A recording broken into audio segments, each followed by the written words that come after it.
It's a beautiful day in the neighborhood, a beautiful day for a neighbor.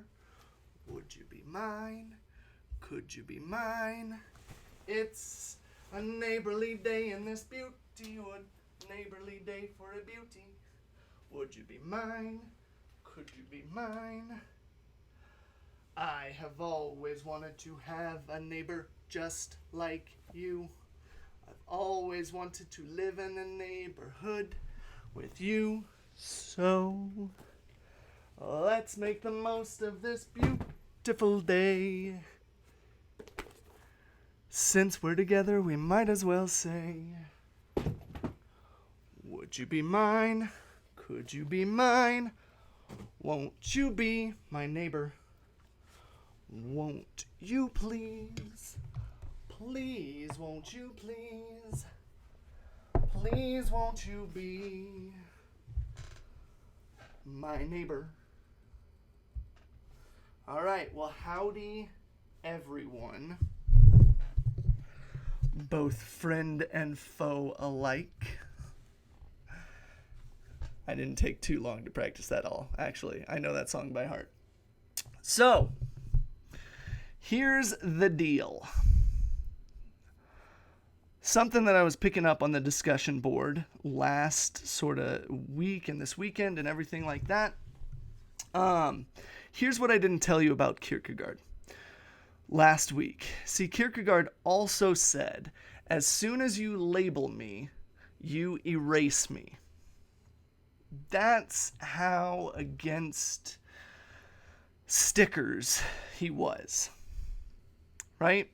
Soon as you put labels on me, I no longer am a person to you.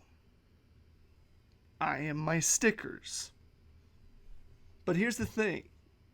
I kind of think that there is a value to labels. I know. Shocker. But I also agree with the danger of them. And that, I think, at least, is what he was getting at. The fine line between the two. See, on one hand, those labels, they can serve to help you not only better understand yourself, but to find connection. Think about if anybody that struggles with depression or any sort of anxiety struggle or things like that. Think about before you knew what it was, right? Kind of like if you have poor eyesight.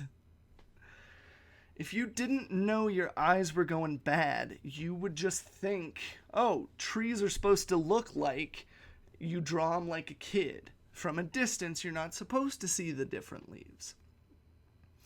I think there are helpful benefits to labels. That there can potentially be something that helps you know yourself because you did not have the words prior to it. And again, to find connection. But on the other, yeah, I agree how very easy it is for us to dismiss someone simply because of their label. Whether it's a label we've put on them, or it's a label they've put on themselves. And this goes both ways. How dismissive of you are you because of the labels you put on you? Whether it's a label someone else has put on us, or whether it's a label we put on ourselves. So it's always a matter of towing that line and finding that tightrope walk between what helps, what actually fuels genuine connection, again, between substance, and what easily creates or instigates a reason for disconnection. What fuels and perpetuates and continues a cycle of stickerdom, so to speak. And we discussed and touched on last week with Guy Debord, The Society of the Spectacle. Now, this dude wrote this book back in the 50s, okay? But it still matters today. Effectively, what he stacked on was it used to be that existence, being, was the most important. And then we transitioned to having. Having became more important than just being. It wasn't just about existing, it was about having. It was more important that you have. And the natural progression of that is, well, how do you convey that you have? You have to show it, which in turn becomes about appearances. So the final stage of the society of the spectacle is it's all about appearances. It's all about solely how you look, not who you truly are, and not even what you have, just how you look. It's the most important. Have you ever heard of something called the Instagram effect, or things you see on Facebook where people just post all the pictures that like are them on their best days, right? Even the hashtag no makeup sort of things are things to convey an image or an appearance of yourself, a sticker. And we're not just talking profile filters or stuff like that, right? Literally what you manifest, or things like in Miami, they have those kits where you can put on your car and make it look like a Maserati, and then you take off the muffler or something so it sounds like it's a really heavy engine where it's like but it's not. It's the muffler's off, it's disconnected, but it looks like a powerful car, even though really it's a I don't know, Honda Civic underneath it. It's about appearance. So why bring that up? Well, it's the same with ethics. A society of glaucons. A society where it's more important to look like you're moral, to appear moral. Appearing over being moral or having morals. We relate to the appearance. We relate to the spectacle more than we do the actual substance of a person, right? And we got into that, and you guys did on your discussion board this weekend. How much is it that it's your actual stickers that engage with other stickers? And how much do you actually engage? We have the appearance of connecting. We simply relate not to substance, but more often than not to appearances. How often in the news was these past 4 years has it been this like, oh, this is it, we got Trump, and you're like, yeah, or you're like, friggin' libs, like, ugh, like whatever the feeling may be. Did we ever actually get him? No. But you felt emotion based on something you don't know. So, what does this have to do with what we're studying now? Well, if this is how we engage in general, if what we do is we make the most of our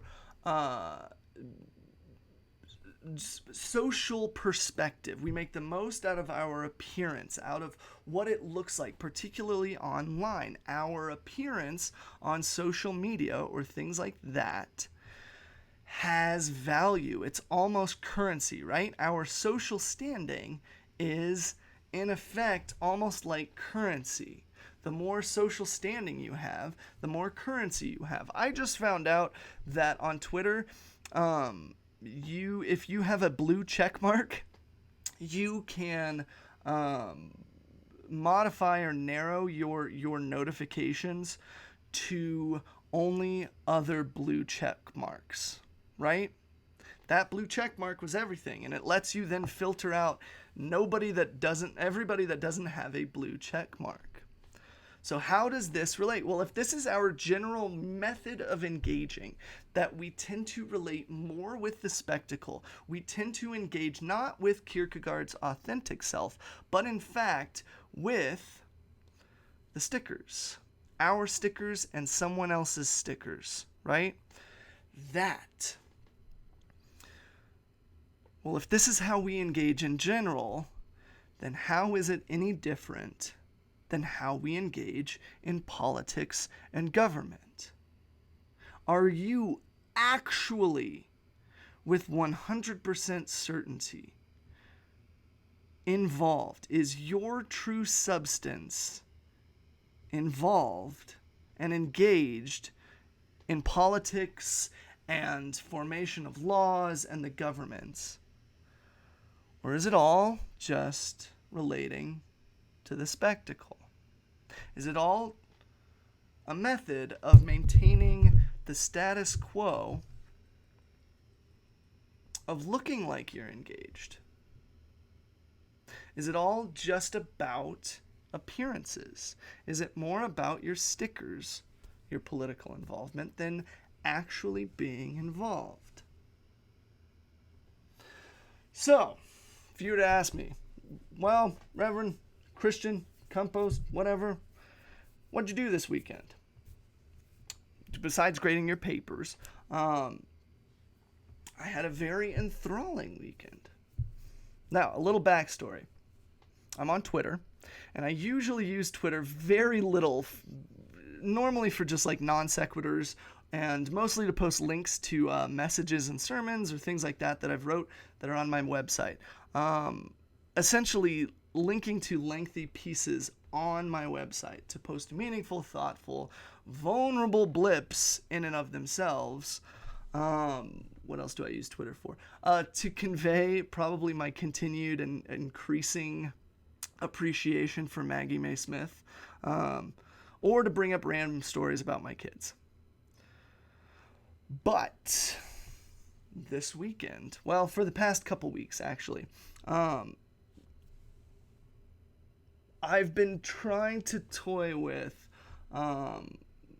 goading people on to a little bit. Jumped into the J.K. Rowling just in my own weird way, trying to do, I want to say, a Twitter experiment. Because my thought is, much like we discussed last week with stickers on water bottles and bumper stickers, what I wanted to convey was, can you truly connect with someone and claim to know them based on their stickers? I talked about that with bumper stickers on a car.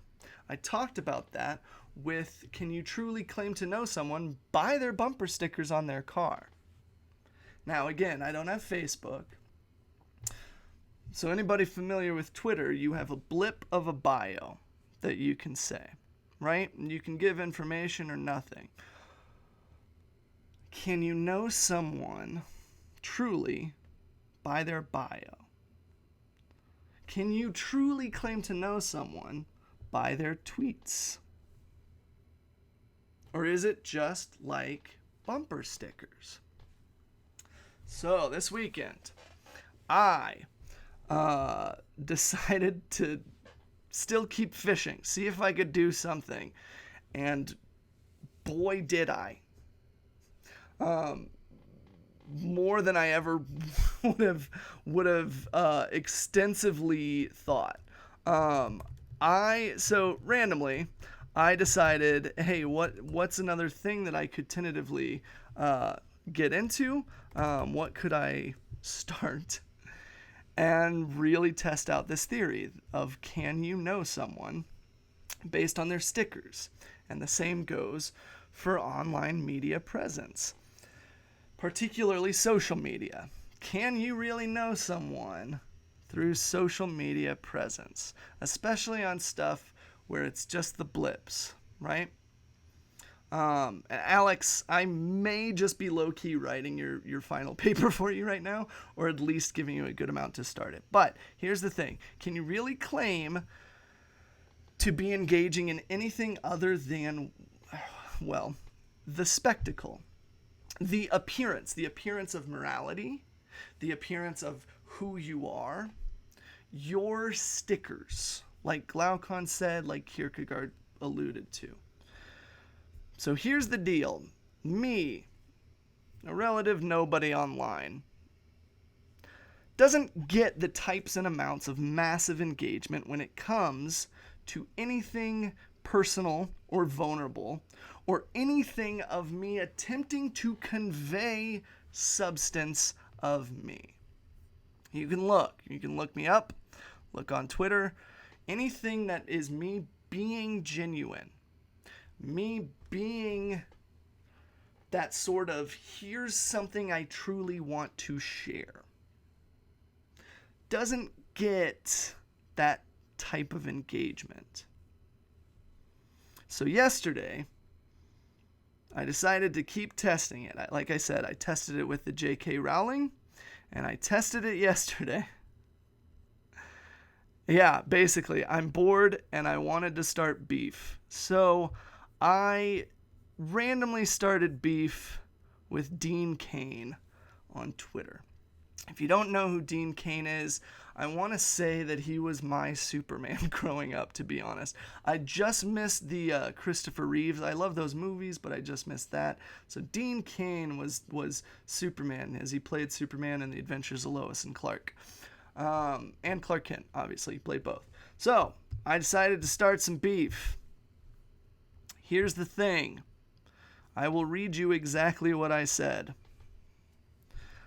I tested the water with one thing, mostly, so this stemmed, backstory, this stemmed sort of from a mix of, I had a student that had asked me who my influences were over the weekend. Why did I want to get into teaching and that sort of thing? And so I told him, actually, it's weird, one of the big things was Dwayne Wayne, a character from the show A Different World, which was a spinoff of, The Cosby Show. So, Dwayne Wayne went to school, he did math, I minored in math for a bit because, again, that influence. Dwayne Wayne was like, yay, became a professor at the school, and I was like, that's me. So, was remembering some old A Different World. This is what I tweeted. Remembering when @RealDeanCain played a racist frat boy on A Different World that spray painted the N-word on Ron's car and then got into a fight only when Ron and Dwayne tried to stop him from finishing his vandalism of the N-word.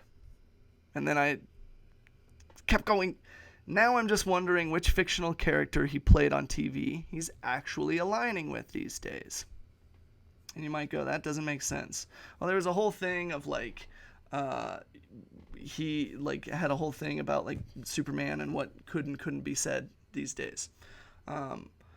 So he was already in the sort of Twitter sphere of much like J.K. Rowling kind of still is, but again, my J.K. Rowling tweets, nothing, no real engagement there. I got 2 comments, a retweet, and 12 likes. All right.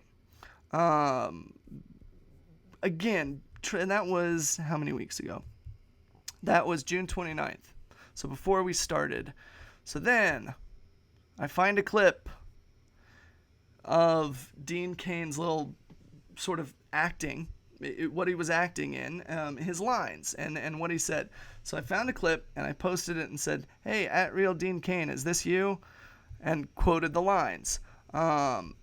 And then just for good measure to see how much I could really, really hook people, I included Charlie Kirk. Again, trying to spread the net as wide as I could. You can go through my Twitter feed and see, just as I said, which parts are me genuinely sharing something I feel important, and non sequiturs or things about my kids. You will rarely see me engage in some sort of thing. But this clip and this tweet, the clip has been viewed almost 70,000 times. There is 25,000 impressions and there is 17,000 engagements. That's literally people that have clicked and commented and liked and then clicked on me and clicked on my bio and commented and did all of those things. It's literally on there. But what you can see, and it's still going, it's still going. There is so much interaction. And the thing is this was all a matter of trying to do something in which things took off unexpectedly. This was trying to do something to at least go with what we've been learning about with the society of the spectacle and with authentic self and that engagement. I kind of half worried that there would be a bunch of people tuning in today, not because I'm important, but because based on that tweet, I saw this dramatic uptick in visits to my website, to the YouTube channel, to this YouTube channel. I saw this engagement. But is this me? No. And that was the point I wanted to make and never thought that it would be this intense. As I said, a relative nobody online. And I don't get the types of and amounts of massive engagement when it comes to anything I share that's personal or vulnerable or attempting to convey the substance of me.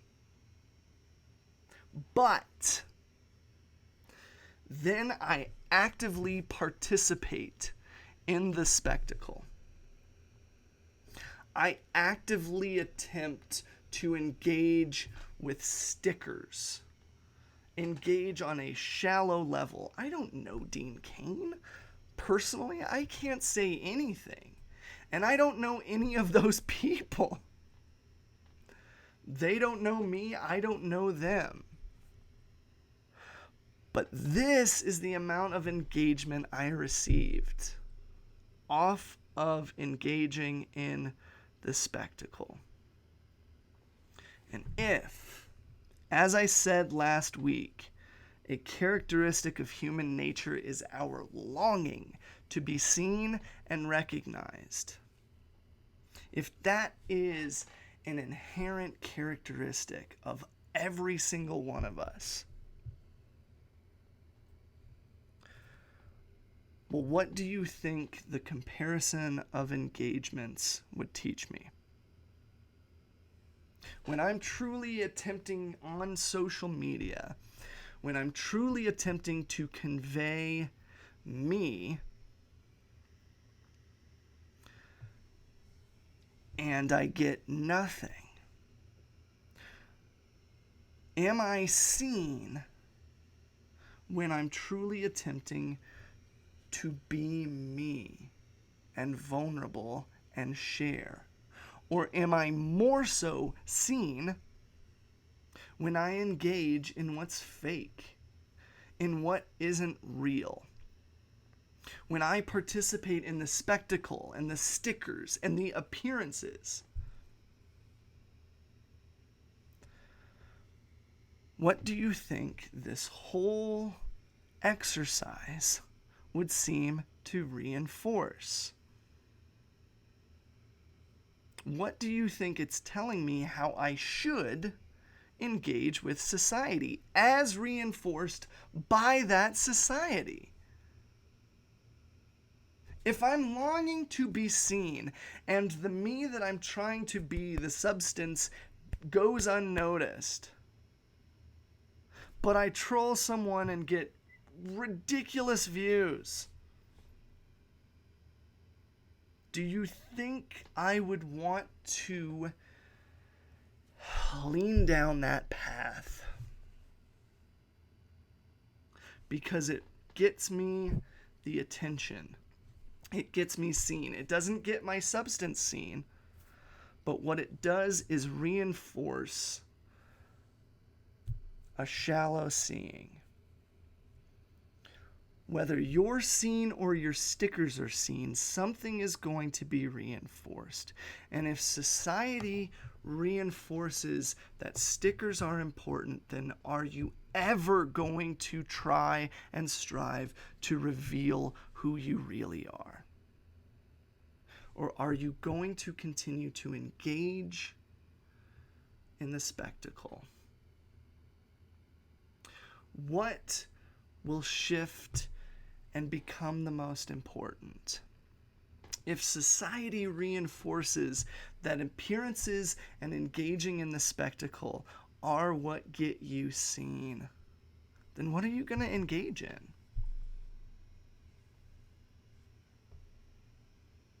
Probably the spectacle. And so, what does it teach me about the other aspects of society? What does it reinforce? What does it really teach me about my involvement in not just social media or social interaction, but my involvement in government, in politics? Does it reveal a society that really concerns itself with genuine substance? Or is it really only the stickers, the appearance, the spectacle that is what really matters? And so if this is a case with society and social interaction, how is it any different when it comes to your political and government involvement? Are you truly seen? The true and genuine you, your substance. Are you truly seen politically? Is your true voice what's actually not just heard, but listened to when it comes to politics and policy and government? Do you actually have a voice, and does your voice matter? Do you actually matter? Or is it just your stickers that matter? Just you're maintaining the status quo of engaging in the spectacle, as long as you look like you're politically involved, right? As long as you hold on your little bio something like all of the labels to just easily identify you, I believe you would say those are not truly you. And here's the kicker.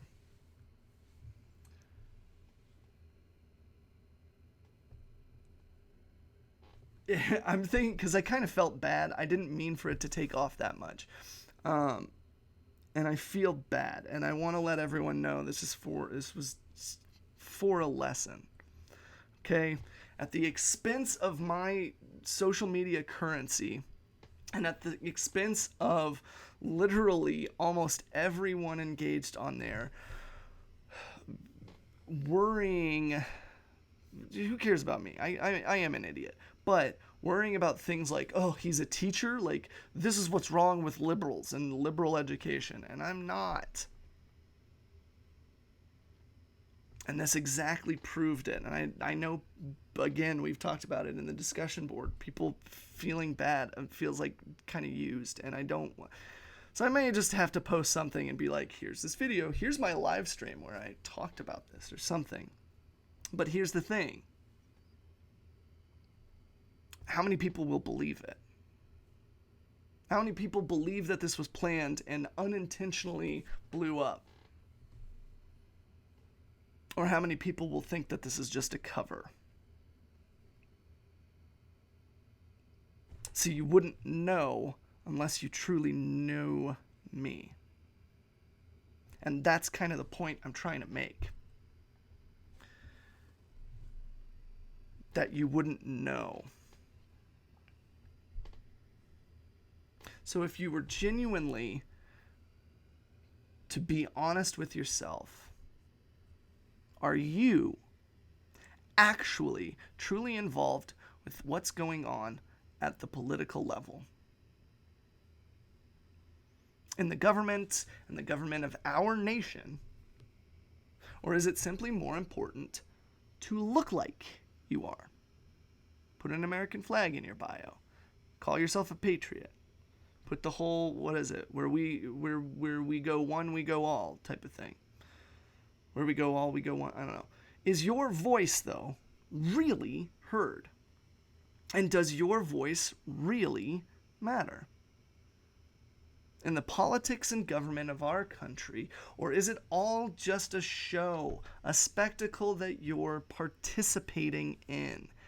And if you were continuing to be genuinely honest with yourself, you'd recognize that maybe there is a question of whether your voice doesn't really matter. And you don't have a real say in how our country operates. Because they don't really care about you or who you really are. They don't care about your substance in the water bottle. You don't matter to them.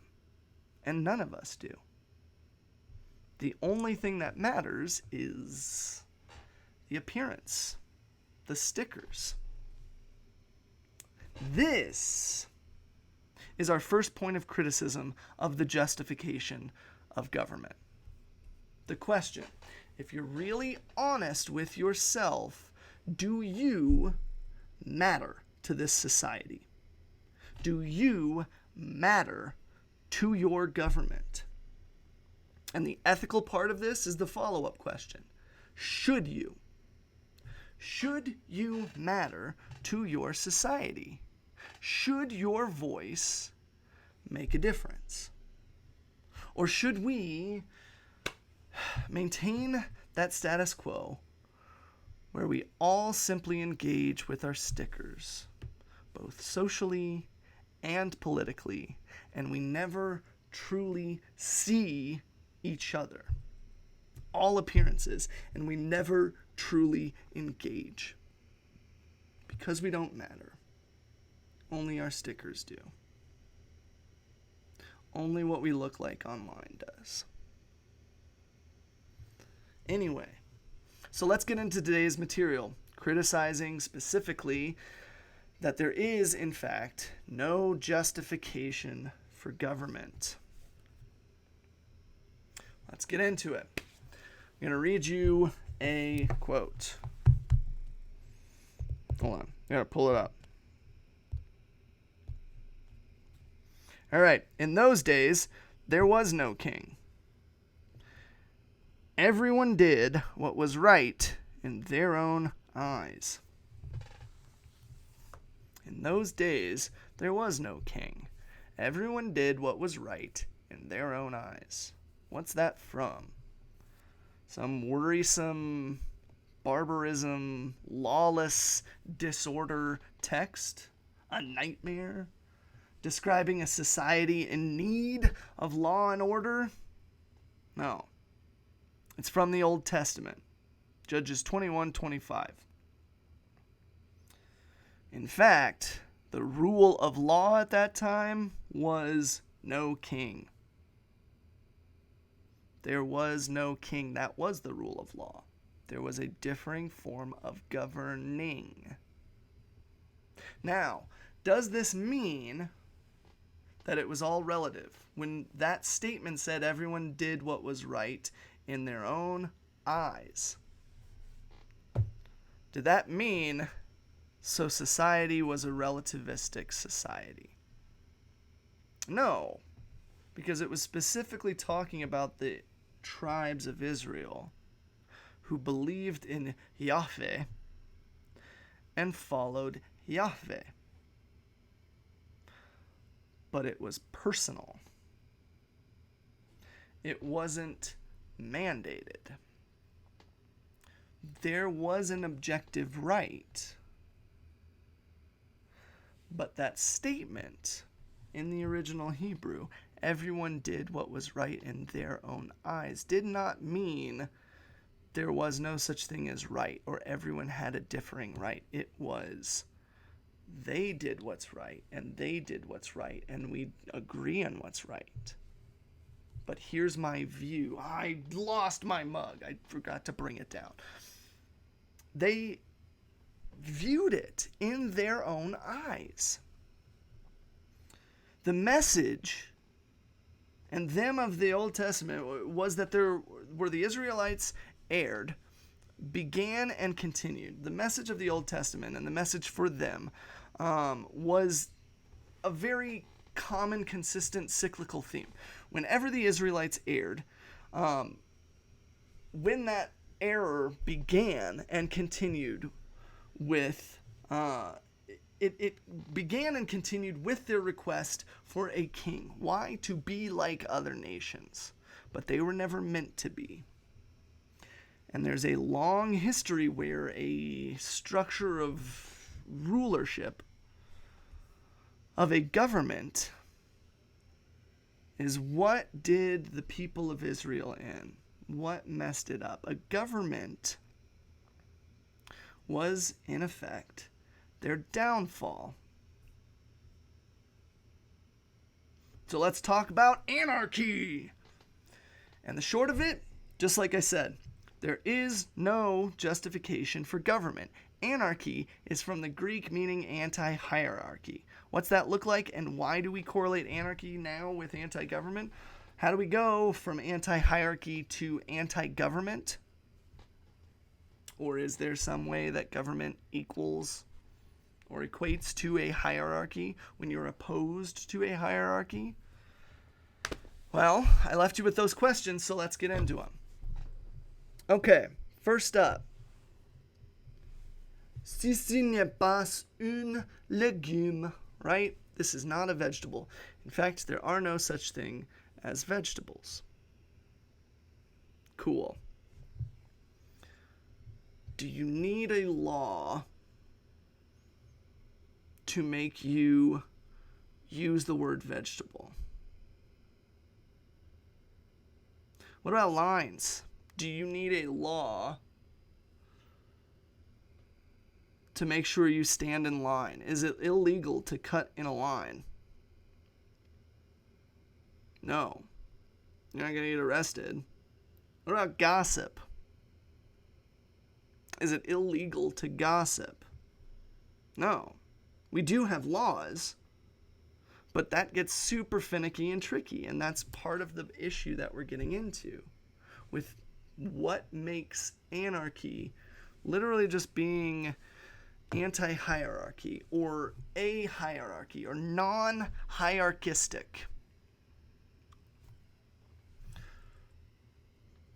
What makes government anti-government instead of just anti-hierarchy? Well, some of the laws, right? We do have like slander laws. You can sue for defamation of character and things like that. But in fact, when you become a public personality, laws have ruled that slander and stuff doesn't count. Yes, we are going to sort of talk about social norms. That's exactly it. Our social norms, right? Those things don't count. Somebody slandering or defaming you, if you are a celebrity or famous person, can in fact build your brand and help you rather than hurt you. So we've got a whole tricky thing, right? Freedom of speech. First, it was freedom from religion. That's actually the First Amendment, but part of it is freedom of speech. One. For what? It's the first one. What's it for? Why? What's it meant to aid us in? Does it just mean you can say anything? Well, what's the Constitution actually start off with? If anybody knows. Not the amendments, but the Constitution itself. We, the people of the United States, in order to what? Form a more perfect union. And we can get into the rest of the stuff, and we will, over the rest of the semester. But it's that first line. Form a more perfect union. Is that maintain a perfect union? Is that form a perfect union and then protect it? Or is it form a more perfect union, much like the impossible dream? And the world will be better for this, that one man or woman, scorned and covered with scars, still strove with their last ounce of courage to reach the unreachable star. To keep striving, keep bettering, form a more perfect union. To continue to better. Well, how do you better when everyone's saying the same thing? You protect against new ideas that may be scary. Those are the ones that need the protection. Not the echo chamber, not the bubble, not the stickers and appearances. We have that. We have a constitution. But do you need it to use the word vegetable, to force you to call things vegetable? Or do you do it out of the norm? You do it without being forced to. Do you need the law to enforce you to not cut in line, or to not gossip about somebody, or to put shopping carts back? Do you need the law to force you to put shopping carts back?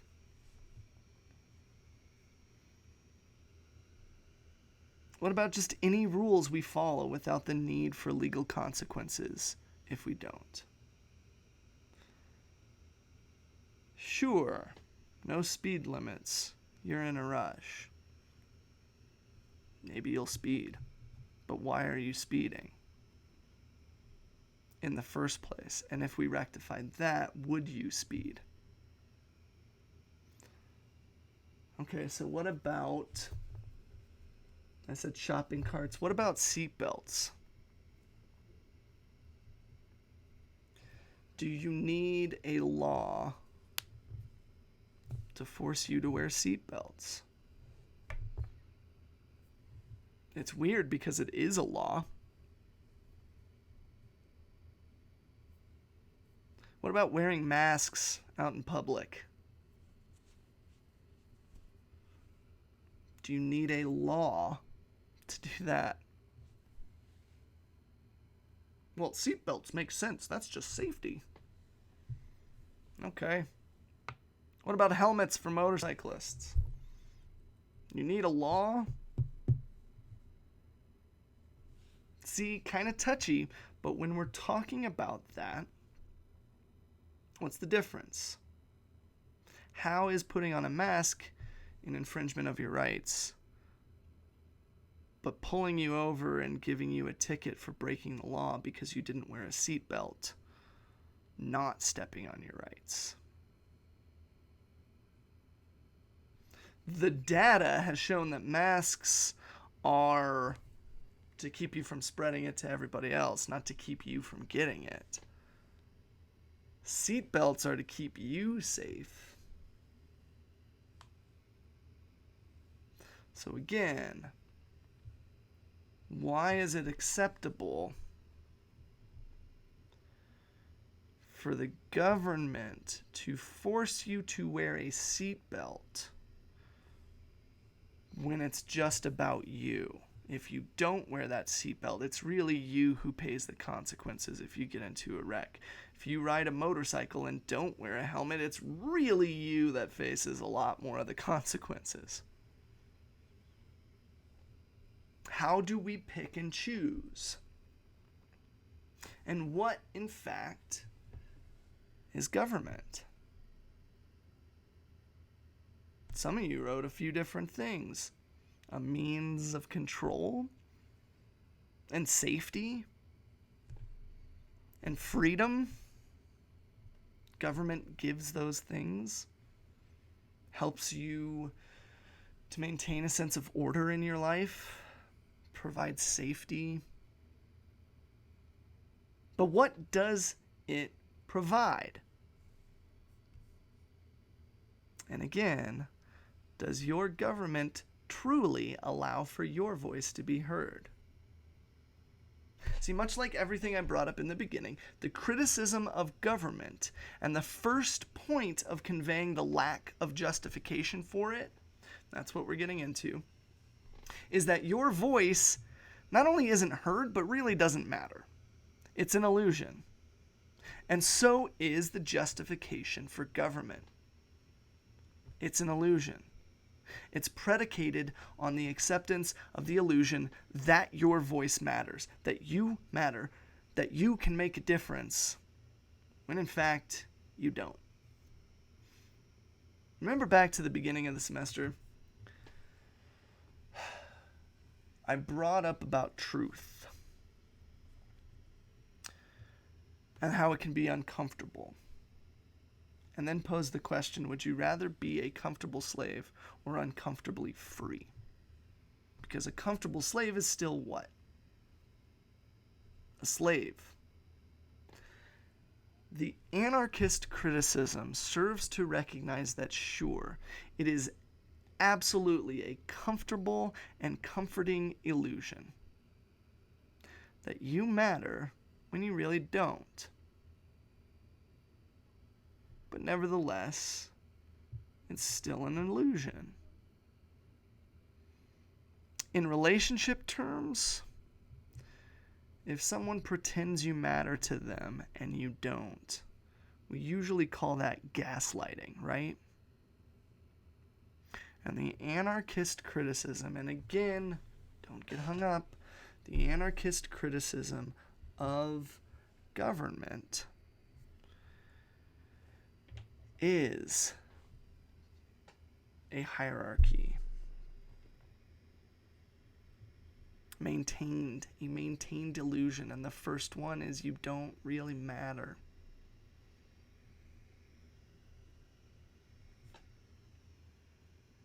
It's one meant, the illusion of government, right? Would you want to be in a relationship where you felt good, but they were gaslighting you the whole time? You didn't really matter to them. See, must feel weird. It may be comforting, but it's still an illusion. And that illusion is one meant to maintain a hierarchy of power, where you have none, and those in power continue to have power. But okay, let's sidestep the illusion bit for now.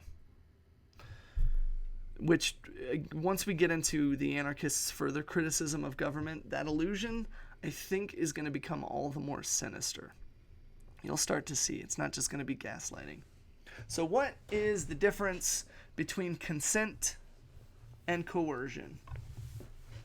What's the difference when you hear those two statements, consent and coercion? Well, consent usually involves a willful agreement, a free choice. And coercion, well, is being forced. Oh, we'll get back into it. I said put a pin in it. I'm going to put a pin in it. So remember that, ethically speaking, you are only responsible and held accountable for actions and choices you make or made freely. If you were forced in any way, well, your agency has been robbed from you, and thus, ethically speaking, you're not responsible or accountable for your choices because you did not freely make them. You were forced. You aren't held, at least as liable, for the actions and choices you made under duress. So here's the thing with government then. It's predicated on a social contract, an agreement. When did you actively consent to the rules and the policies and the laws of this land, and to following and abiding by them. When did you do it? When did you give your consent? What age? And did you really? Has it ever been consent? Or has it been some form of coercion?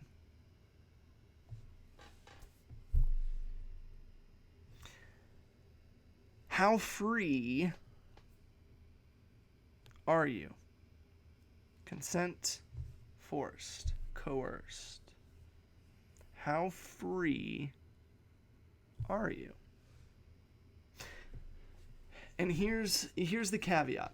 Is it that the government's fault? That whatever it is, your lack of freedom, if you don't feel free, if you recognize, wow, man, I am just forced. I've always been forced to follow the rules. I've never actively consented, right? And it becomes just like that video, the whole thing. If you don't like it, then you can leave. Okay, what do you need to leave? A passport, income, a place to live, a job, the acceptance of that country, right? Could voting be a form of consent to abide by laws? Good question. Could it? If you're voting, if you're engaged in the system, is that something that is in fact a form of consent? I mean, you get a driver's license before you can vote, right? You're consenting to abide by the laws of the road.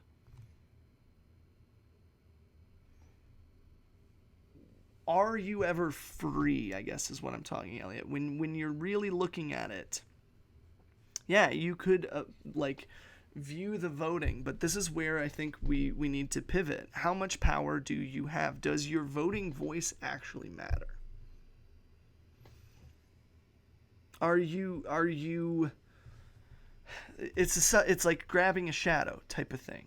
If you don't really matter, if you're being gaslit and you truly don't actively have power, if the justification for government is an illusion predicated on your voice and your vote matters, I think the critique of government, the anarchist would say, well then, can you consent to something that doesn't exist? Grabbing at a nothingness. I'm consenting to live by an illusion, right? I'm in a relationship with someone, and in my mind, I'm actively consenting. But if it's built on a lie and maintained as a lie, an illusion, that you matter, if none of it's actually real, and it's all maintained to keep you thinking and to keep you involved, whatever the case may be, I don't know, well then are you actually consenting, or are you under an illusion? Which, in terms of philosophy, again, like Kant, we were talking about the illusion. Well, if it is an illusion, then that's another means of taking away your free choice. So you're then not consenting, because you didn't make a free choice. You made choice under an illusion, which means there wasn't a choice to begin with. Even though I don't really know all the... yeah. And when you get into consent and knowledge that you will abide by every... Right, exactly, even though how many people do. So, how free are you? And this is where we need to pivot to understanding what our system is, right? Understanding what we operate by. The false sort of left-right dichotomy where it's more right and center right.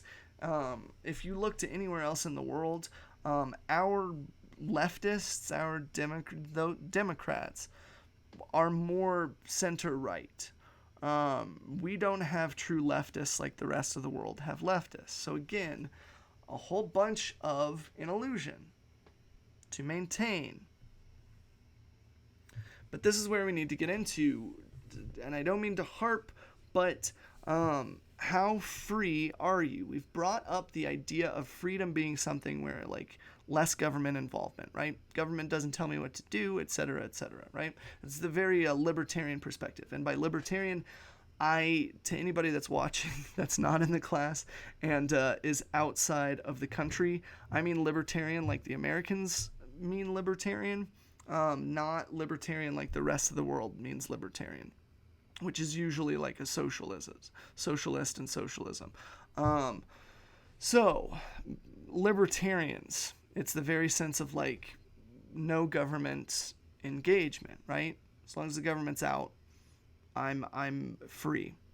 What is it? The libertarian perspective of that flowing sort of free market with minimal government involvement as possible. Okay. Are you still free? That's kind of the thing. When we talk about libertarians, American libertarians, I want to convey the best way to understand that, and if you consider yourself, maybe I feel like you're partially there to understanding where we're going today with the lessons. When you have that sort of libertarian viewpoint, what you have is essentially the easiest way to understand it is kind of like diet anarchy. The libertarian is a diet anarchist, okay? Just full of aspartame. No, but for real, it's a matter of you're not going far enough to show the lack of justification for government. And the thing is, the anarchist, again, being someone who is either simply anti-hierarchy or the idea of anarchism as a thing is a lot like atheism as a thing. It may not be I am fervently, actively against a theist or a god. I just personally am non-theistic. I do not believe. So an anarchist does not believe in hierarchies, and anarchism is one where there is no hierarchy. So, the libertarian still wants to maintain a hierarchy. Why? Because capitalism is predicated on maintaining a hierarchy. We'll get into that later this semester, but just know that that's where I say it's a diet anarchist, because reading through the notes, if you were looking,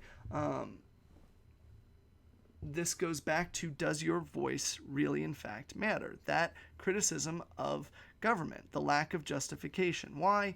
Because in those studies I sent you in that BBC article and the little fun infographic and that my initial thoughts, what I brought up was the concept of a corporate oligarchy. Meaning, it's actually corporations that control and choose the path of the country. We'll discuss this a bit more in detail on Wednesday, but the point is, again, how free are you? Free to leave if you don't like it? Free to have a say against a corporation that has billions more money than you do? How free are you? If you're controlled by corporations rather than government, well, are you somehow more free? What is true freedom? And what is true liberty? When do we not respect and submit to authority? Yeah, freedom and security, right? That's usually what we sort of understand it to be. But it's because how much of a definition of freedom do we have? Again, seatbelts and law, what's it for? What do you think about wearing seatbelts? What do you think about masks? What do you think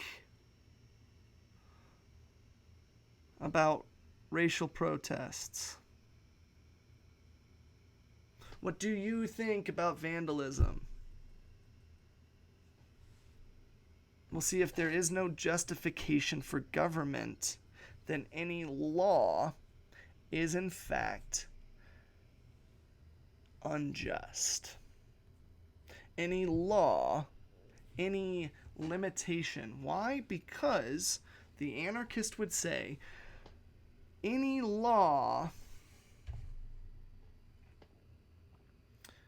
you never consented to. So therefore, simply abiding by the system itself isn't freedom.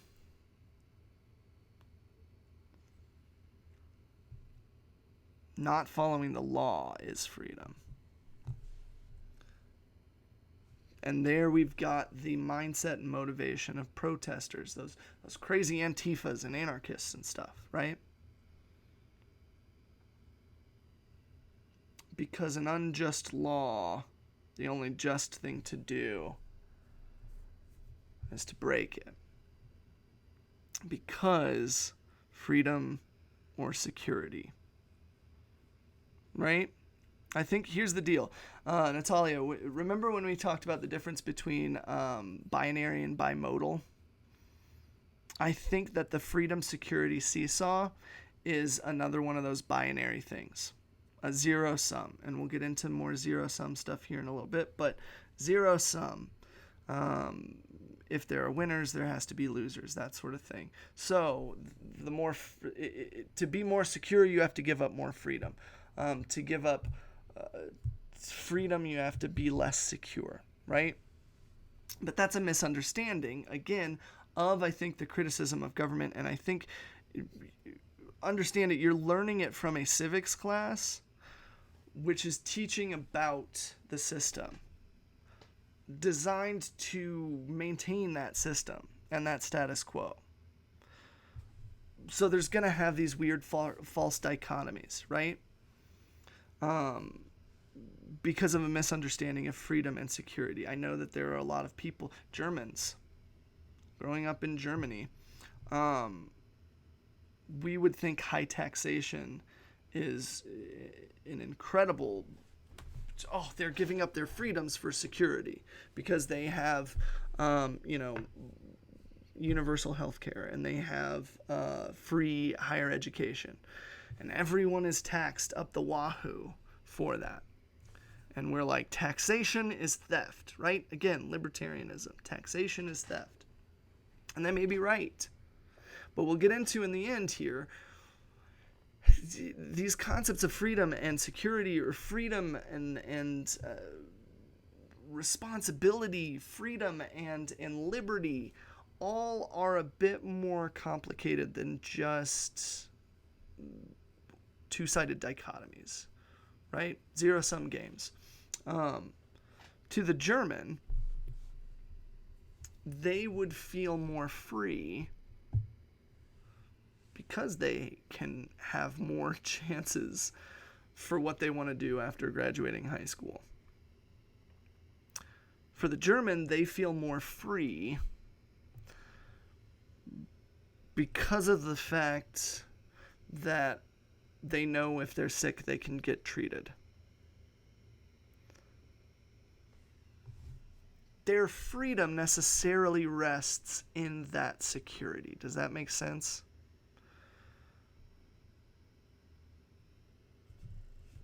Raise a child with uncertainty and always changing things up, and see how free that child is as they grow older. Panic attacks, anxiety, depression, things that impact their ability to freely engage with the world. Why? Because a lack of security. So it's a perspective thing. All of these factors basically come down to, like with the seatbelts, etc., It's that our rights contain inherent responsibilities.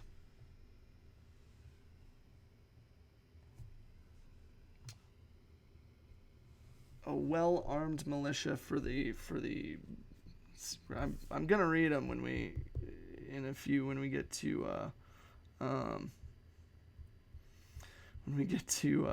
what's it called? There we go. I have it. A well-regulated militia. Why? Being necessary to the security of a free state, the right of the people to keep and bear arms shall not be infringed. We'll get into that. But why is that a thing? Because the responsibility is the security of a free state. You have a responsibility not to own, you have a right to own guns. But with that right comes an inherent responsibility to take care of your community. The reason you have the right to own guns is because it's implied that you need to take on the responsibility to take care of your community. Now, take away all of the rights. Are you still left with responsibilities? And I think the argument from this criticism of justice, or the justification for government, is yes, you still have responsibilities to your community and your society regardless. The rights reinforce those responsibilities, but do you need a government to reinforce your rights? What's more important? You have this right because of the responsibility. You have the right to the freedom of speech because you have a responsibility to what? To form a more perfect union. That's your responsibility. And that doesn't go away if the justification for government does. So let's talk about it. Big government, little government, all of it, like I was talking about. What's it all tied to? Is it truly tied to you? What's the big thing with all of the Dr. Fauci and the administration, all of that stuff? What's our lens, how we view literally the rest of the world and what's going on with coronavirus? What's it tied to for us? People or the economy? What's the most important thing for our economy? If we are in a corporate oligarchy and profits are most important, this is another thing we'll get into for this semester. What's the most expensive thing when it comes to working? Labor. Paying your employees. When it comes to paying your employees well or making a profit, what do you think companies do? So what's the most important thing for our government? People, you, the people that make up the society, or another fictional illusion of a thing called economy. So then again, how free are you? Even if you had zero government regulations, how free are you? Here's where we get into this cognitive dissonance, right? States control who gets to do what with masks and all that stuff, and closing down businesses. President Trump at a point said he alone has total authority to lift restrictions. Generally, his constituents are for small government, right? State-controlled things. Small government, less big overarching decisions. Is President Trump saying he alone has total authority to lift restrictions? Is that big government or little government? Sounds like big government, which then gives that split. I want him, but I also don't like big government. But I like him being big government. See, here's one of those things. We have to have an understanding of what our government is in order to not only just have a criticism, and this is part of why this is such a big deal, because we don't fully even understand what government we have, right? What's the argument? Are we a democracy or a republic? What does a republic even mean? Shorthand, it means we don't have a monarchy. That's it. When people say we are a republic, it means we don't have a monarchy. We're not a democratically elected officials to then represent us like a republic. See the difference? Big, little. What is our government that it's just so perfectly justified? If you don't know, then isn't that kind of the point? Doesn't it serve to maintain that whole thing? To keep it all nebulous and to keep an argument over what it is so that you're just stuck being like, I think government's important. Okay, cool. What's our government? What is it and what does it do and how does it make you free and how does it give you your rights and what's your role in government, or is it all just an illusion? And you're like, I don't know. Cool. So then why and how are you really free? And why can you say that there is in fact a justification for government when you can't truly understand what this government is? So, what is and what isn't anarchy? Is it like I posted? No gods, no masters, disorder, lawlessness, chaos. No, that's called barbarism.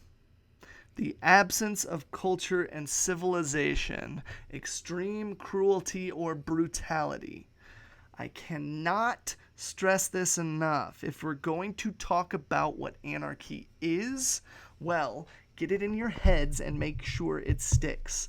Anarchism does not equate. It is not equal to barbarism. They are not the same things. Anarchism is a critique of government. A true lack of freedom is what government institutionalizes.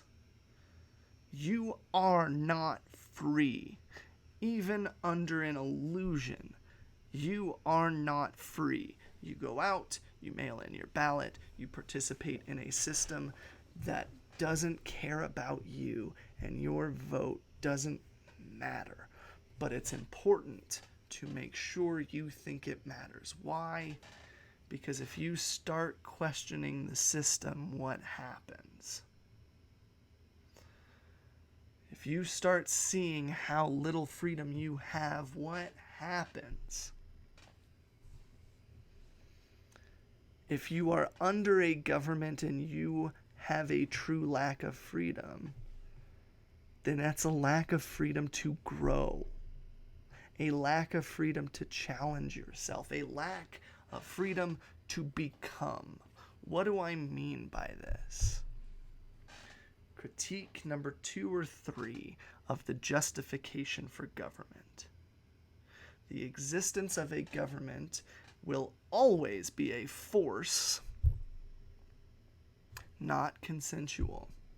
2, that force not only limits your freedoms like we think about, like, government is taxing me and stuff like that, but how used to it have we gotten that if shit's popping off, or if you live in an apartment complex and you hear loud voices and maybe a muffled boom, boom, boom, do you step in? Or are you quick to go, boop, 911, what's your emergency? And if you've ever been involved in those situations, Be honest. How quick do cops show up? You're hearing raised voices and what sounds more likely like beating. And then you hear a gun cock.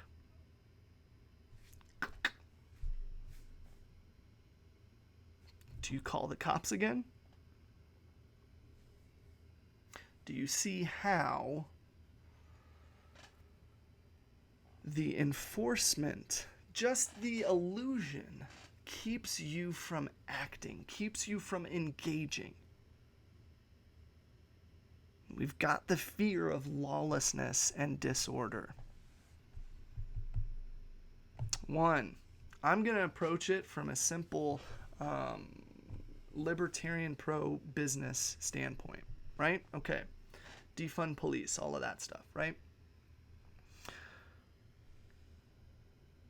How many ex-military do we have out there? How many well-trained militia do we have? Do you think an entrepreneur could feasibly start up a private security firm and get hired by the government? Could we use those funds to pay for a private security firm to uphold the law? Right? Now, here's the other thing. The critique is saying, again, now we can get into that, but having police keeps you from starting your own private security firm. Getting together with some people that are ex-military, really training, patrolling the streets, maintaining laws. Except having a police force keeps you from doing that because it's not necessary. So, keeps your entrepreneurial skills from truly being free and utilized. Now we'll get into morality of all of that stuff. Well, how do you know if they maintain, if they actually follow morals or try to, trick the business and do all of that stuff? My point is, how involved are you in your community? Do you know your neighbors? Do you know them well? Do you know them enough to intervene if something happens?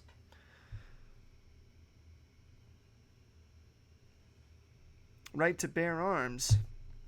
Are you going to step up and do it, or are you going to call the police and wait?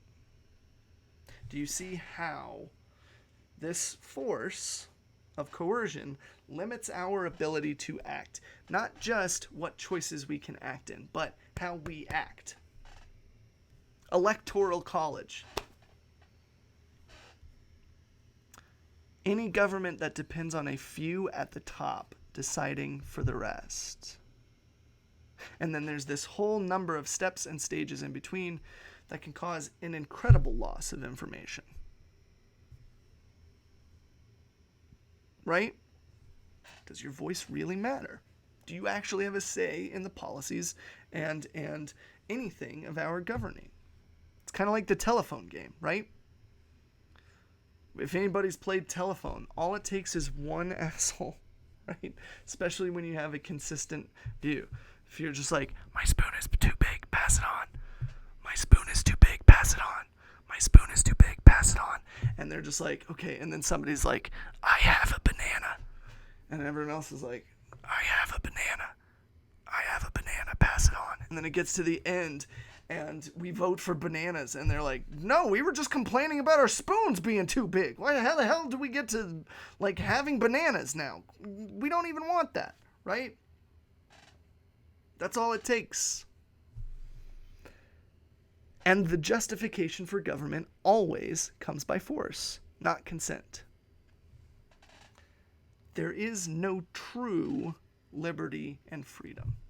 You are not truly free. It doesn't matter if you follow the laws or not. You're not truly free. And in fact, following the laws, the anarchist critique just furthers your lack of freedom. Anarchy is progressive in its thought. As in, it progresses past the need for government. So, last week I brought up the justifications for government basically treat government as two things: an assistant or a parent, right? Locke and Hobbes. You either, government acts as a parent or government acts as an assistant. Cool. Who's living at home? Who knows? No judgment. But if you're planning on leaving your home, leaving your parents, are you immediately going to hire an assistant to help you live? Do you need an assistant right after living with your parents? You may think you do. You may think it's easier. But that's probably another illusion of just not being as free to do as you are. So, you outgrow your need for both. Eventually, you learn how to do the laundry. You learn to remove lint after drying or before drying. You learn don't put Dawn dish soap into the dishwasher, right? Eventually, you learn those skills. You outgrow a need for a parent. And none of you are living with an assistant. Maybe. Who knows? But in terms of government, you grow out of your need for both. So anarchy is recognizing maybe this helped, but we outgrow our need for, whether you think it's a parent or you think it's an assistant, eventually you outgrow your need for both. And a community that takes care of each other will take care of each other, even those that truly actually do need assisted living. But if we have somebody else taking care of them, then it limits my freedom to take care of them. But we think my freedom to not take care of them. Why should I pay for their care? Cool. Are you really free? Because an argument could be made just as well to say, actually, somebody else taking care of them limits my freedom to take care of them. It's coercion versus consent again. Think about a relationship, about love. What are you truly willing to surrender to? Remember, we talked about it with feminist ethics. The allegory of the cave. What are you willing to suffer for? To experience discomfort? To hurt, if not for love? So let's take it politically. What are you willing to give up your freedoms and liberties for? Love. Entering into a relationship requires you to surrender certain liberties of yours. But see, the thing is you choose that. You consent. And yeah, there is still a contract of sorts involved, right? There is still whether it's unspoken or an agreement or you get signed a prenup, whatever it is, there's still a contract involved in a relationship. But there's that whole thing again, that question I posed to you when we talked about the allegory of the cave. Pain, helco, reluctantly dragged, meaning romance or wooing. What do you willingly endure pain and suffering and discomfort for? And would you for love? Do you consent to feel those things? Pain, suffering, discomfort. Do you surrender to the hurt that is love willingly and freely? See, here's the thing. Love is the ultimate anarchy. Anarchy is for lovers. Love is the ultimate anarchy. That sounds like the lyric of like a hair band from the 80s. Love is the ultimate anarchy. But the truth is, there is no hierarchy in love, right? Antithetical to a hierarchy, anarchy, anti-hierarchy. There is no hierarchy in a truly loving relationship. Mutually consensual. All parties agree. If there was a hierarchy in love, that's an unhealthy, possibly abusive relationship. And here's the thing. If I made my partner and my children recite, like, I don't know, an oath of fealty. If I make my children and my partner recite an oath of fealty, let's just call it that, an oath of fealty to me every morning,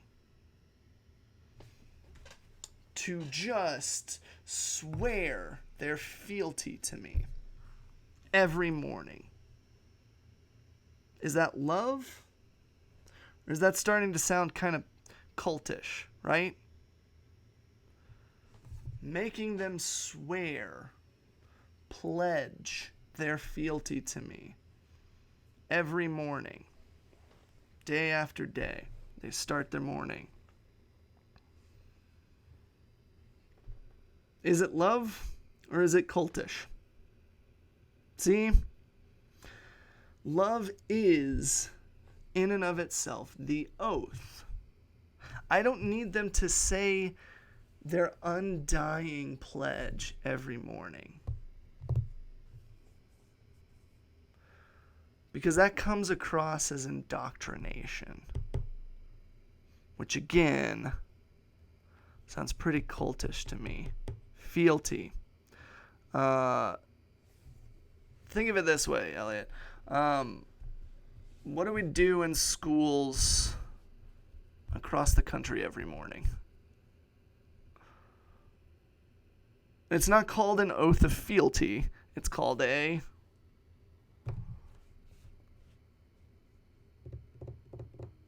pledge of allegiance. If I made my partner and my children recite a pledge of allegiance to me every morning, is that love? Or is that starting to sound cultish? Love is the oath. Because if I tried to make them say it every morning, that's like indoctrination. That's the cult. But again, what do we do in schools across the country every morning? It's not called the oath of fealty. It's called, we make them recite a pledge of allegiance. So here's the deal about that.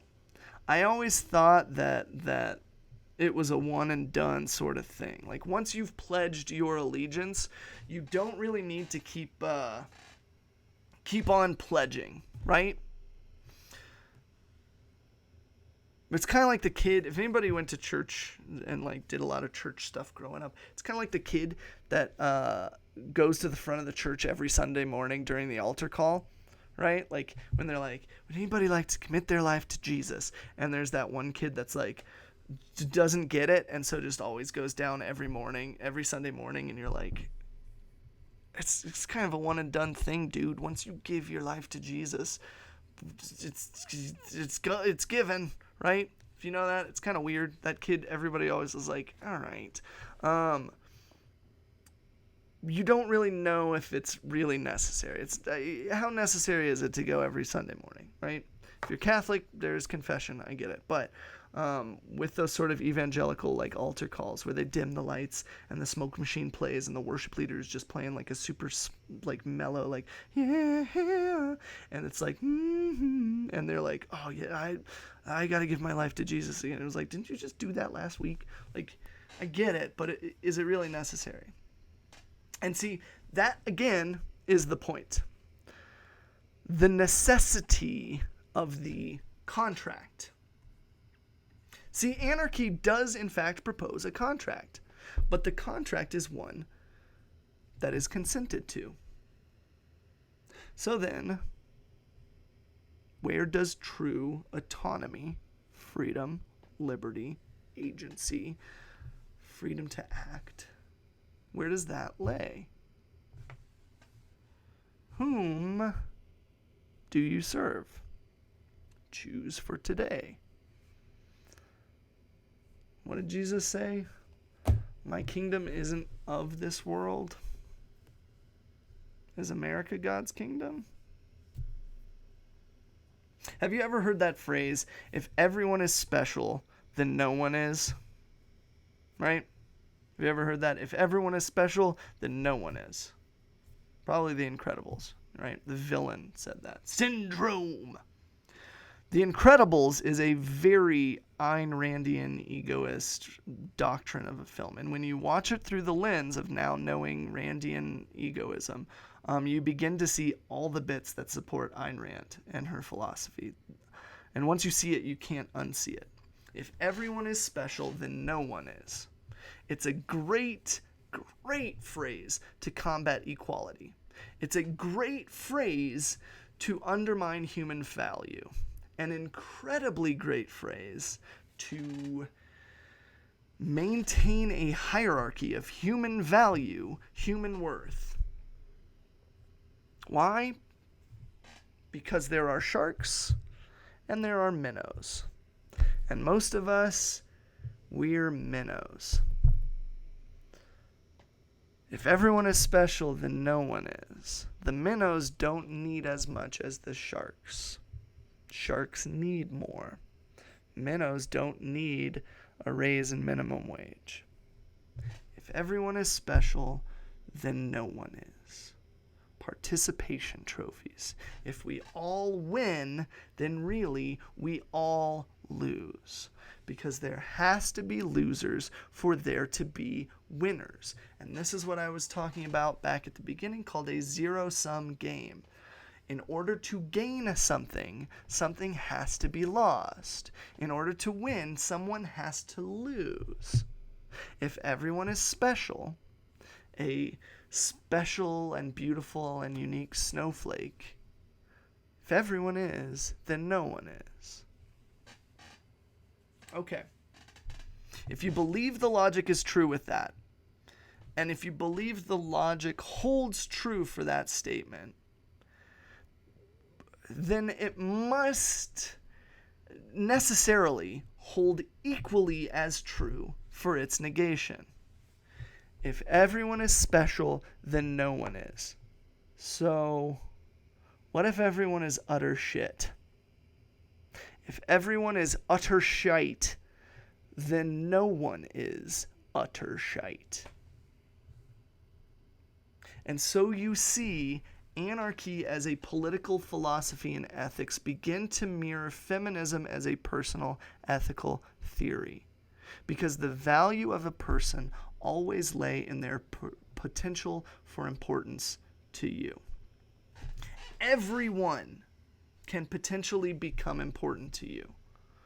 Which means, at the very least, sure, not everyone is special to you right now, but they could be. And so with feminist ethics, you give the courtesy to all. Or at the very least, recognizing the potential for importance. A friend of mine is named Rabbi. He's a rabbi, and his name's Manny. Rabbi Manny. We've gotten into this discussion about love and importance and how we should change greeting cards and a whole bunch of other talks. But he brings up, we have a reverse understanding.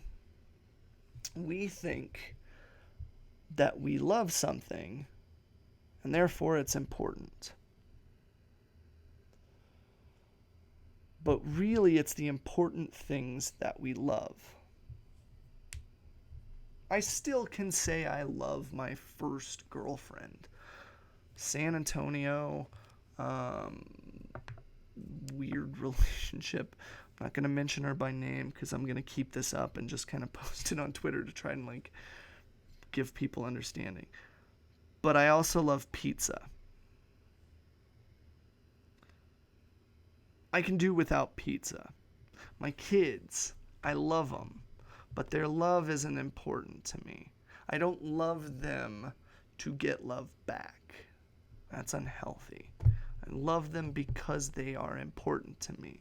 If anybody's seen Fiddler on the Roof, there's a whole song where he poses the question to his wife, "Do you love me?" And she never answers. Why? Because she's like, "Why do you need that? You have me."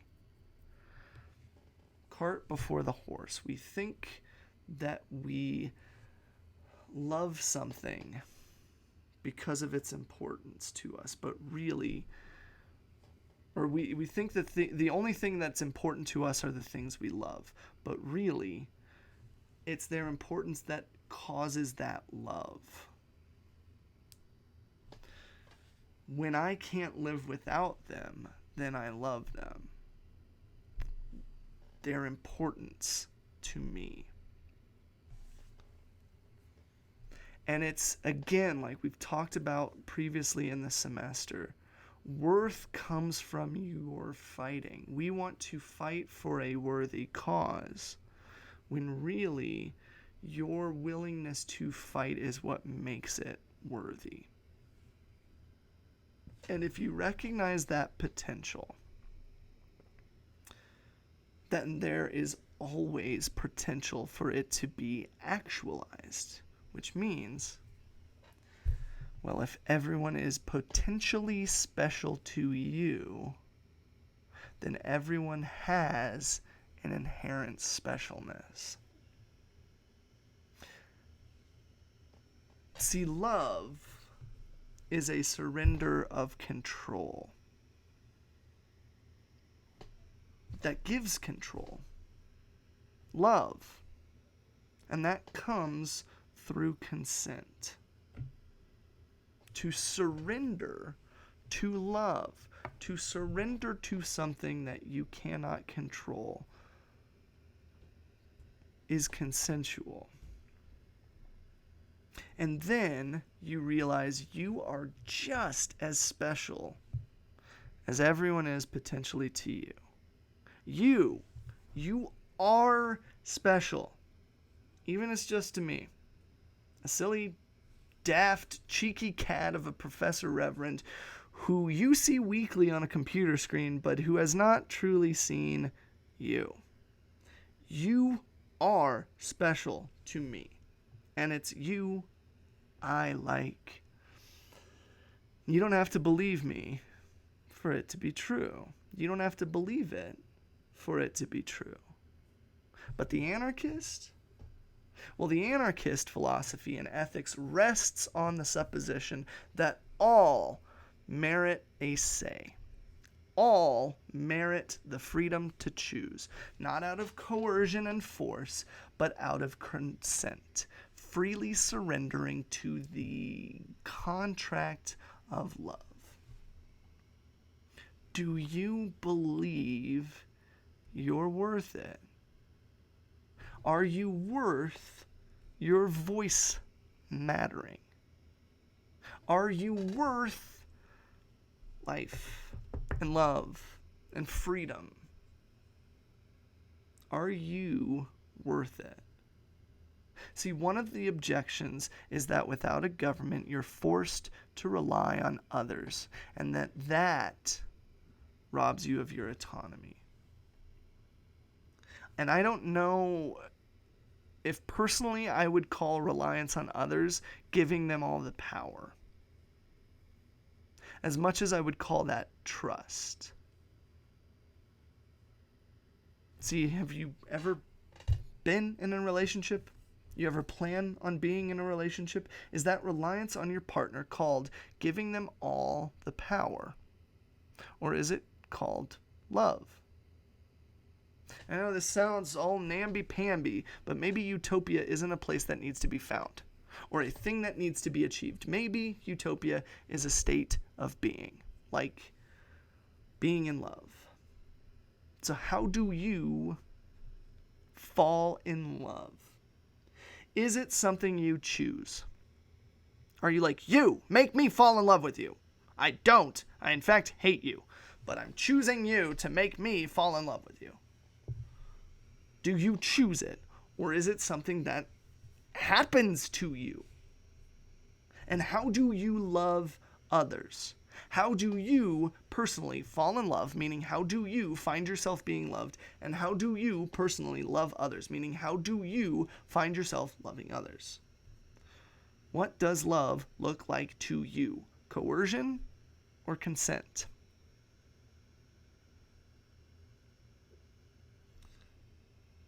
So is it possible to be truly in love? Now, what about utopia?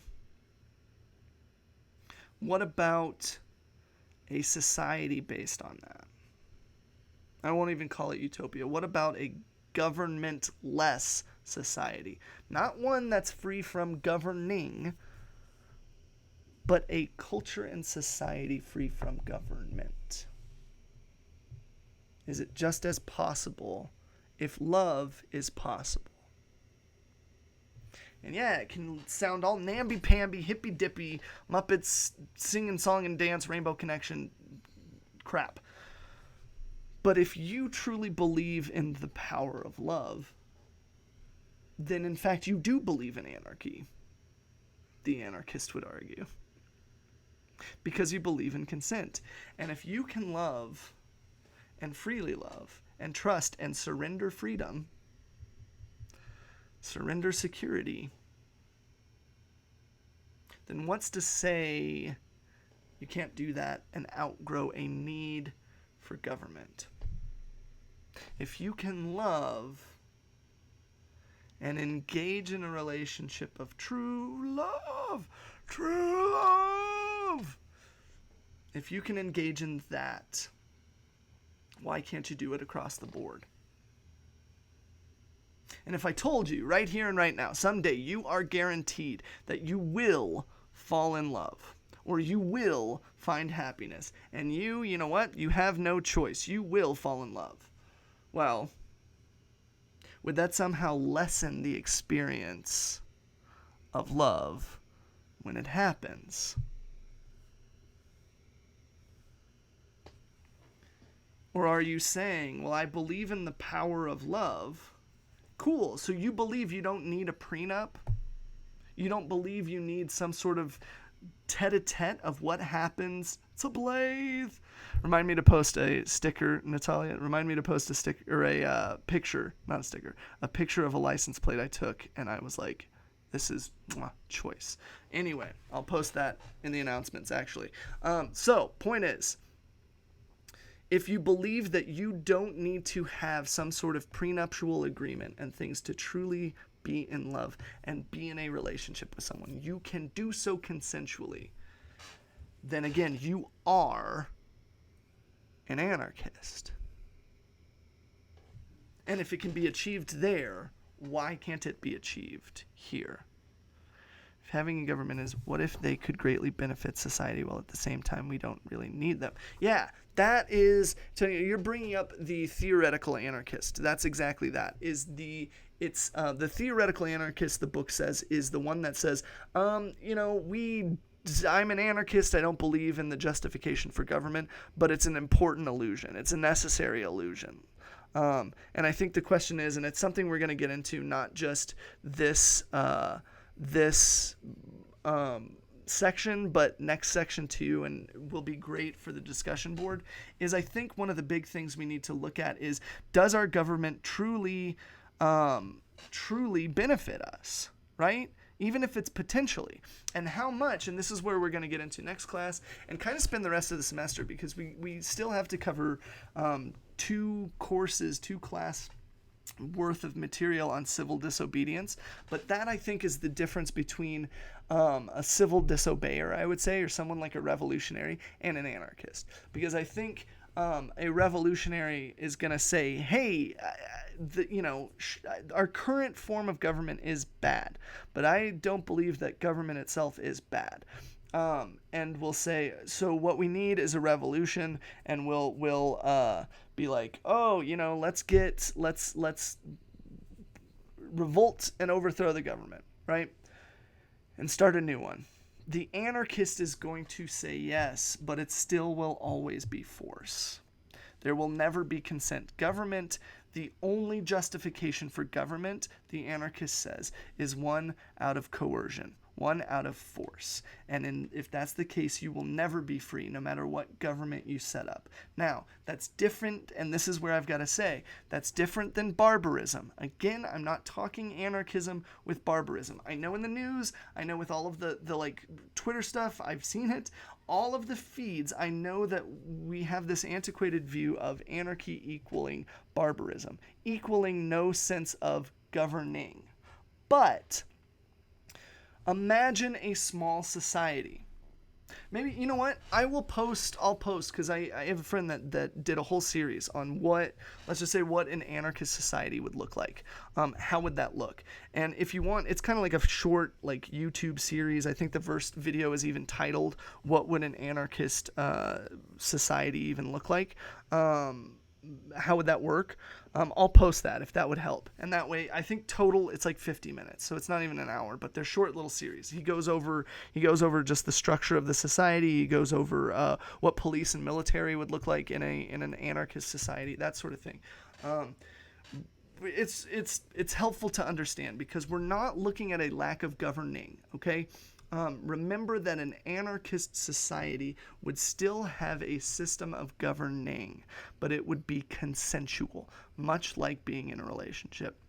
So if you understand it and get it in your head that way, there is still a governing, there is just not a government. It would be like, again, the tribes of Israel before the sort of like, give us a king, like they just followed God, and they had a set of judges. But even prior to that, prior to the judges, they had Moses. They had a connection to that sense, that sort of like a higher authority.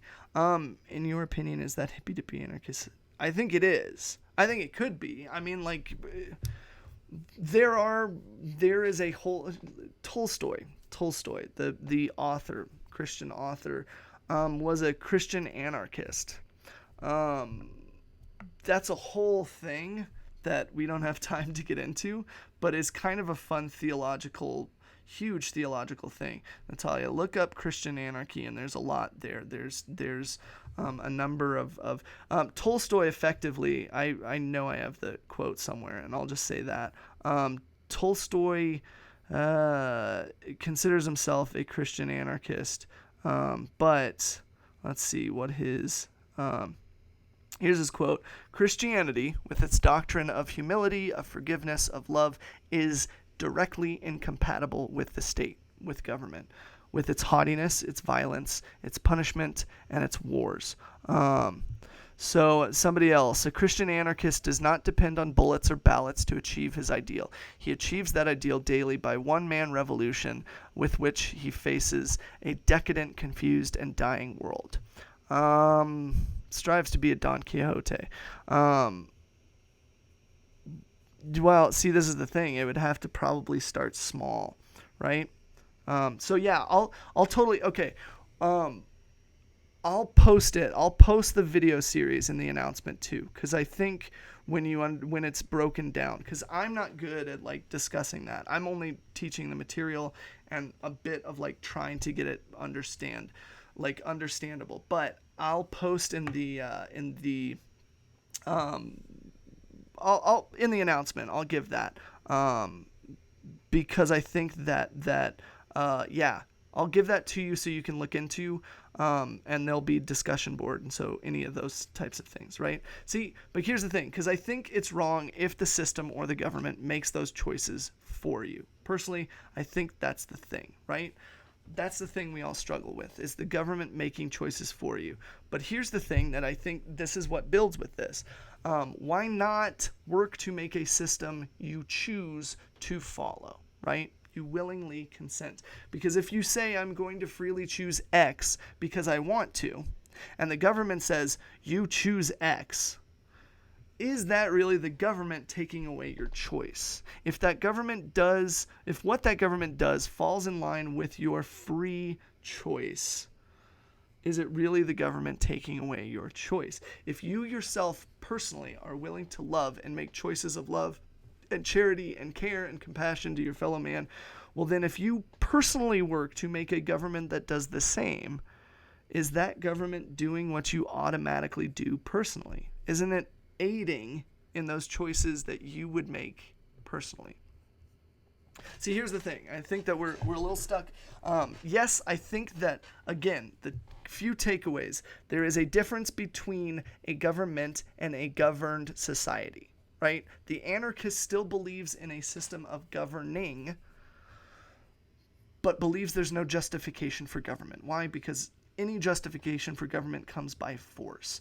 And the anarchist society would be one that's built on consent. Now, that's the thing. It would have to start small. I could not grab 5,000 people or more and have a feasibly consenting sort of government. Mostly because there's no opportunity to know them all, right?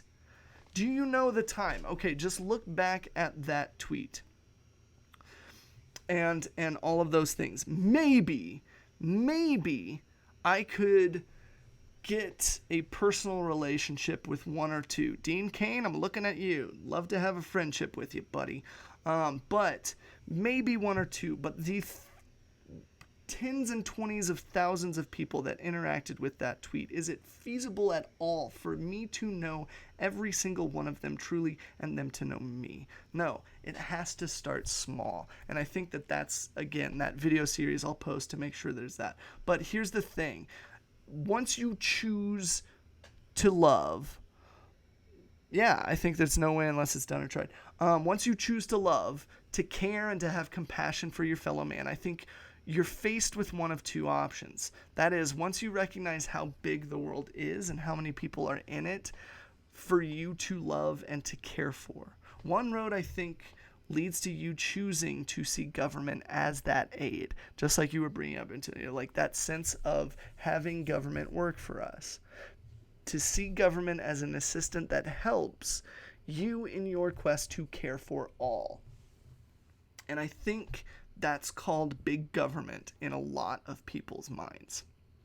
The second road, well, I think you realize that this is a huge task to undertake. And if we're going to do this, to care and love and have compassion and charity for all, it needs to be entirely in our hands to do. That we cannot trust some disconnected establishment with both the power and the means of genuinely loving and caring for all. That there's no reason to entrust the government with what we can do on a small scale to and with those around us. So I think this road leads to de-establishment, to deconstruction, the disbandment of government entirely, as there is no need for it. And I think that's called anarchy in your mind. But that's the choice you're really faced with when you make care and compassion love your ethics. It's why that first sticker, Anarchy is for lovers, because love is the ultimate form of anarchy. That's the choice, though, you have, if that's your ethics.